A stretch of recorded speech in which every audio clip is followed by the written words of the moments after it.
বাংলাদেশে শিশুদের জন্য জেলখানা তৈরি করা কোনো অপরাধীর জন্য নয়।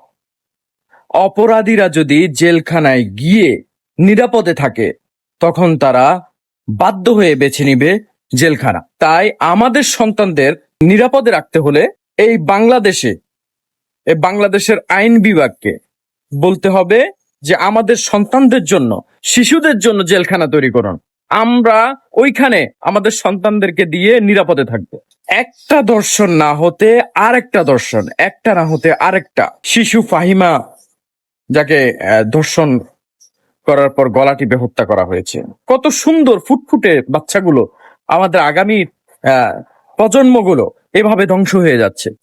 সেজন্য বাংলাদেশ সরকারকে বলবো যে জেলখানা শিশুদের জন্য তৈরি করুন, যাতে তারা ওইখানে নিরাপদে থাকতে পারে।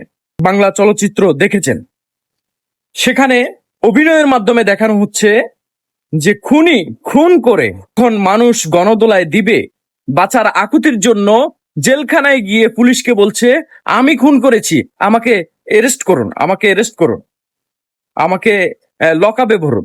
সেই সিস্টেমটা আজকে বাংলাদেশে হয়ে গিয়েছে। অপরাধী চাইছে যে আমাকে লকআপে ভরুন, তার মানে অপরাধী যখন লকআপে থাকবে, জেলের ভিতরে থাকবে, তখন সে নিরাপদে থাকবে, তখন তাকে আপ্যায়ন করা হবে।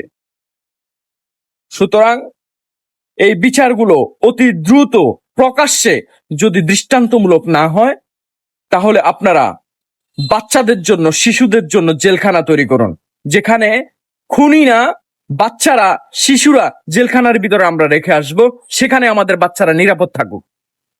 আপনারা বাচ্চাদের নিরাপত্তার দায়িত্ব নিন জেলখানা খুলে। আমরা আর ঘরে রাখতে পারবো না এই দেশের শিশুদেরকে, বাচ্চাদেরকে আমরা আর ঘরে রাখতে পারবো না। আপনারা জেলখানার ভিতরে নিরাপদে রাখুন। কোনো আসামিকে পাহারা দেওয়ার দরকার নাই। এখন থেকে আপনারা পাহারা দিবেন বাংলাদেশের শিশুদের। কিভাবে বাংলাদেশে দিনের পর দিন এভাবে শিশুরা ধর্ষণ হচ্ছে, এভাবে মৃত্যুবরণ করছে। দৃষ্টান্তমূলক বিচার না হলে আগামীর বাংলাদেশ খুবই ভয়াবহতায় আপনাদেরকে পার করতে হবে। তাই বলছি, প্রত্যেকটা শিশুকে আমরা লকআপে রেখে আসব, যাতে আমাদের শিশুরা নিরাপদে থাকে। ধন্যবাদ সবাইকে।